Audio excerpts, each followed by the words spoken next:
आज हम लोग इस क्लास में टाइप्स ऑफ सेट के बारे में पढ़ेंगे। समुच्चय के प्रकार के बारे में हम लोग पढ़ेंगे।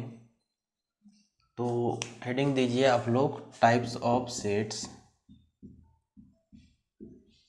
टाइप्स ऑफ सेट्स, समुच्चयों के प्रकार। समुच्चयों के प्रकार।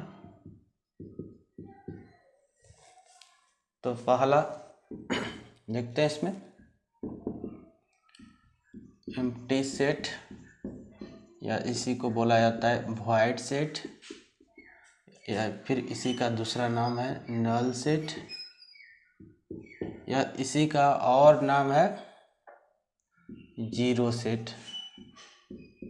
किसी भी नाम से आपको पूछ सकता है। और इसको हिंदी में बोलते हैं रिक्त समुच्चय। हिंदी में क्या बोलते हैं? रिक्त समुच्चय। तो क्या है ये पहले जानते हैं हम लोग। एम्प्टी सेट एक्चुअली है क्या। आप लोग सेट के बारे में पढ़ें। सेट क्या होता है?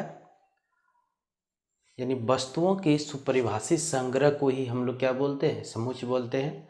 Collection of well defined object को ही हम लोग क्या बोलते हैं? सेट बोलते हैं।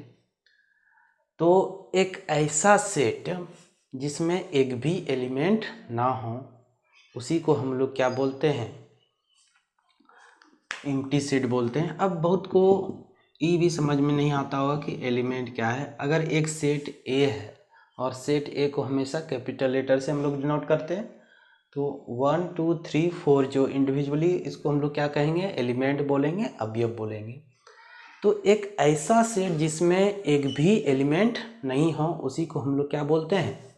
एम्प्टी सेट बोलते हैं। कहने का मतलब, अगर हम एक सेट को बक्सा मान लें और उस बक्सा में कुछ भी नहीं है, तो उस बक्सा को, उस सेट को ही हम लोग क्या बोलते हैं? Empty set, void set, zero set, null set, जो भी बोल सकते हैं। तो इसका डेफिनेशन हो जाएगा a set having no element is called empty set, and it is denoted by phi। तथा इसे किससे डिनोट करते हैं? फाई से डिनोट करते हैं, या ऐसे करली ब्रैकेट दोनों साइड। तो हिंदी में अगर लिखना चाहते हैं तो ऐसे लिख लीजिएगा आप लोग। एक समुच्चय जिसमें एक भी अवयव नहीं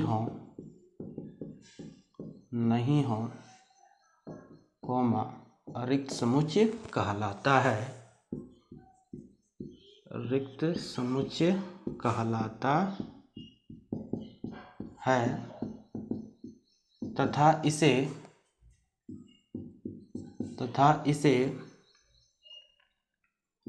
फाई, या ऐसे दोनों साइड से करली ब्रैकेट, उसमें एक भी एलिमेंट नहीं हो, से सूचित किया जाता है।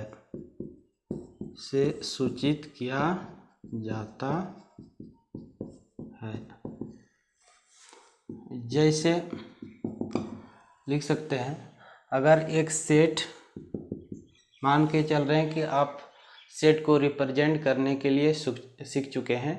सेट को दो तरह से रिप्रेजेंट करते हैं, एक सेट बिल्डर फॉर्म में, दूसरा रोस्टर फॉर्म में। तो यहाँ पे जो हम एग्जांपल ले रहे हैं, सेट बिल्डर फॉर्म का ले रहे हैं, समुच्चय निर्माण रूप का ले रहे हैं। जैसे x is that x belongs to and x less than 1। ऐसा भी एक सेट ऐसा डिफाइन किया गया है कि x इस प्रकार है कि x कहाँ का सदस्य है? सेट ऑफ नेचुरल नंबर का है, प्राकृत संख्या का है।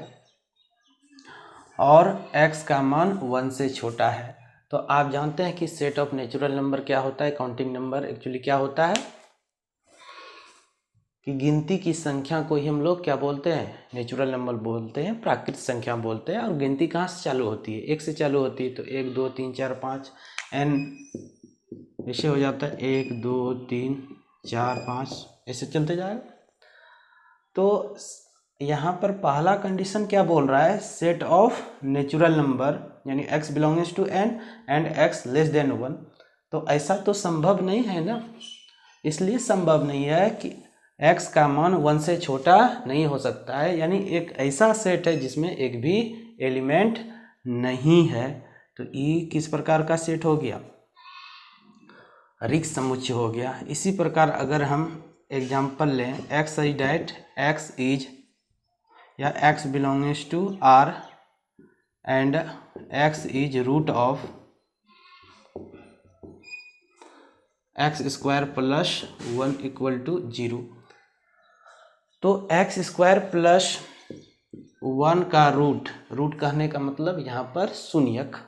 शून्यक कैसे निकालते हैं, शून्यक एक्चुअली क्या होता है, किसी भी इक्वेशन में x का जो मान कांस्टेंट के रूप में प्राप्त करते हैं उसी को हम लोग क्या बोलते हैं, शून्यक बोलते हैं। तो एक्स स्क्वायर इक्वल टू यहाँ पर कितना हो जाएगा, -1, और x बराबर plus minus square root of -1, और प्लस माइनस 1 को हम लोग क्या बोलते हैं, आयोटा बोलते हैं, जो कि रियल नंबर का नहीं है, यानी इमेजिनरी नंबर को डिनोट करता है। तो ऐसा यहाँ पर संभव नहीं है, क्योंकि क्या बोल रहा है, रियल नंबर का होना चाहिए। रियल नंबर क्या होता है, combination of rational and irrational, परिमेय संख्या और अपरिमेय संख्या का सम्मिलन ही क्या कहलाता है, वास्तविक संख्या कहलाता है। तो यहाँ भी किस प्रकार का हो जाएगा, इस सेट फाई होगा, एम्प्टी सेट होगा। तो कहने का मतलब एक ऐसा सेट जिसमें एक भी एलिमेंट एग्जिस्ट ना करे, तो उसको ही हम लोग क्या बोलते हैं, एम्प्टी सेट बोलते हैं। अब दूसरे टाइप का देखते हैं। अब हम लोग दूसरा टाइप सेट पढ़ते हैं, सिंगलटन सेट, एकल समुच्चय। एकल समुच्चय किसे कहते हैं, ये हम लोग जानते हैं। एकल समुच्चय उस समुच्चय को कहते हैं जिसमें केवल एक ही एलिमेंट हो, एक ऐसा सेट जिसमें केवल एक एलिमेंट हो, तो उसी सेट को हम लोग क्या बोलते हैं, उस सेट को बोलते हैं हम लोग एकल समुच्चय। तो a set having only one element is called singleton set. Hindi में एक समुच्चय जिसमें केवल एक अवयव हो, कोमा, एकल समुच्चय कहलाता है, एकल समुच्चय कहलाता है। जैसे देख सकते हैं, जैसे एक सेट लिए, इसमें एक एलिमेंट है, इसमें भी अगर बी सी कुछ भी ले सकते हैं, ऐसा एक ऐसा सेट जिसमें केवल एक एलिमेंट हो, उसको हम लोग क्या बोलते हैं, उसको हम लोग बोलते हैं सिंगलटन सेट। इसी प्रकार का अगर यहाँ हम तीसरा टाइप दे दें हेडिंग में, पेयर सेट, तो पेयर सेट मतलब हिंदी में क्या हो जाएगा इसका, युग्म समुच्चय, युग्म समुच्चय। तो एक ऐसा सेट जिसमें केवल दो एलिमेंट हों, केवल दो अवयव हों, उसी को हम लोग क्या बोलते हैं, पेयर सेट बोलते हैं। A set having only two element is called pair set.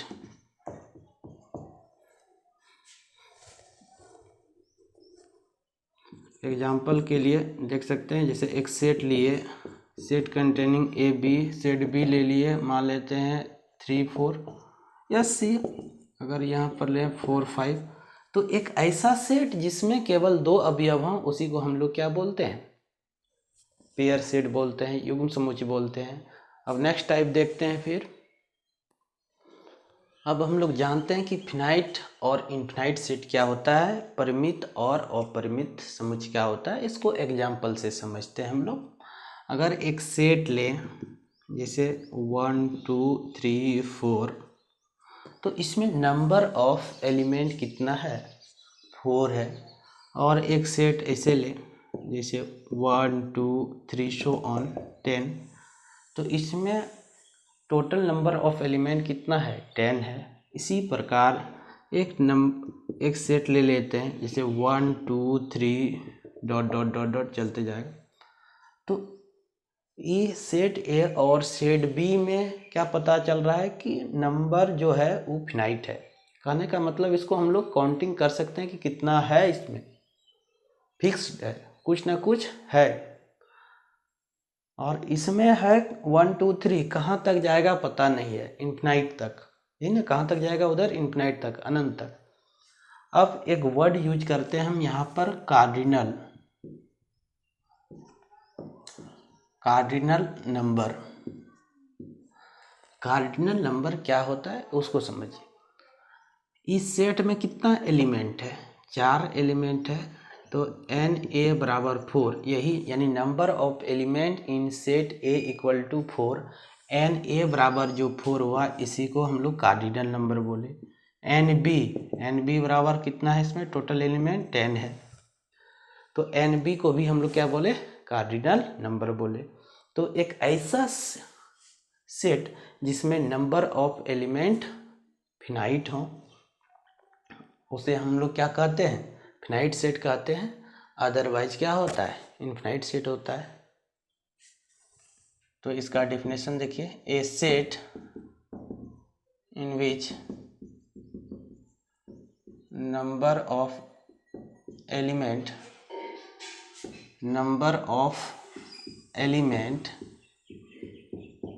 Is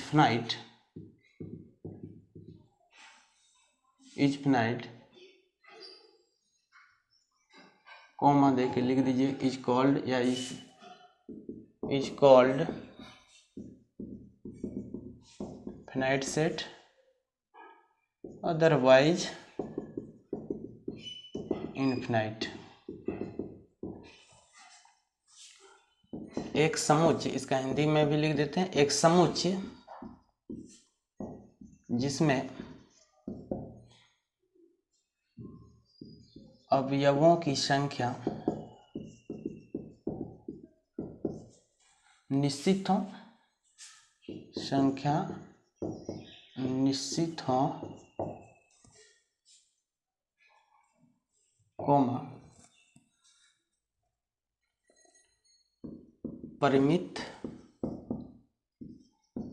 समुच्चय कहलाता है, अन्यथा अपरिमित समुच्चय कहलाता है।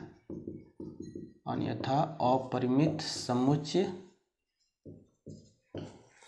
कहलाता है। एग्जाम्पल के लिए आप लिख सकते हैं, सेट ए और सेट बी क्या है? फिनाइट सेट है। और अगर यहाँ पे सेट सी देखें तो ये किस प्रकार का सेट है? इनफिनाइट सेट है। तो आप यहाँ से एकदम स्पष्ट बता सकते हैं कि फिनाइट सेट क्या है, इनफिनाइट सेट क्या है। अब अगले टाइप की ओर बढ़ते हैं हम लोग। अब हम लोग देखते हैं इक्विवेलेंट सेट और इक्वल सेट। तो इसको एग्जाम्पल के थ्रू समझने का प्रयत्न करते हैं। अगर एक सेट है ए बी सी और एक सेट बी है 1 2 3, तो डैट इज इसमें number of element in set A equal to कितना हो जाएगा? 3, and number of element in B equal to कितना हो जाएगा? 3। यानी ए और बी का जो कार्डिनल नंबर है क्या है? इक्वल है। कौन सा नंबर? कार्डिनल नंबर, बराबर बता दे रहे हैं कौन सा number? Cardinal number.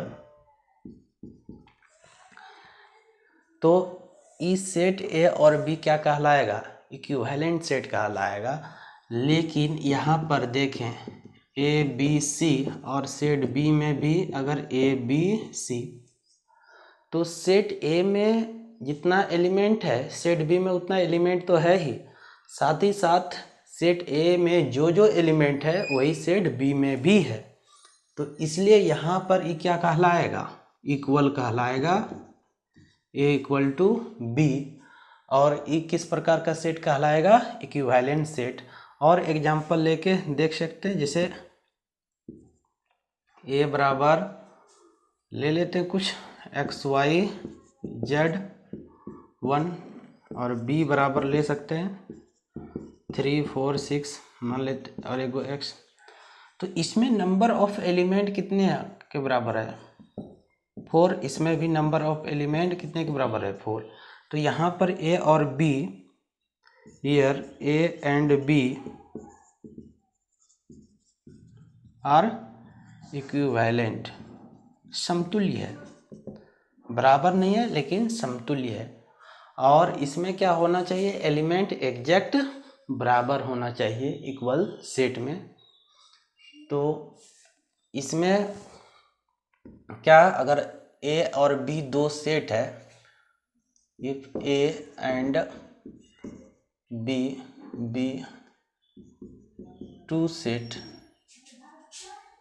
such that n a equal to n b, that is cardinal number are equal, then sets a and b are equivalent set। यदि समुच्चय a और b इस प्रकार हो कि n a बराबर n b, तब ए और बी क्या कहलाते हैं, समतुल्य समुच्चय कहलाते हैं। और इक्वल सेट में आप डेफिनेशन लिख सकते हैं, इफ ईच एलिमेंट ऑफ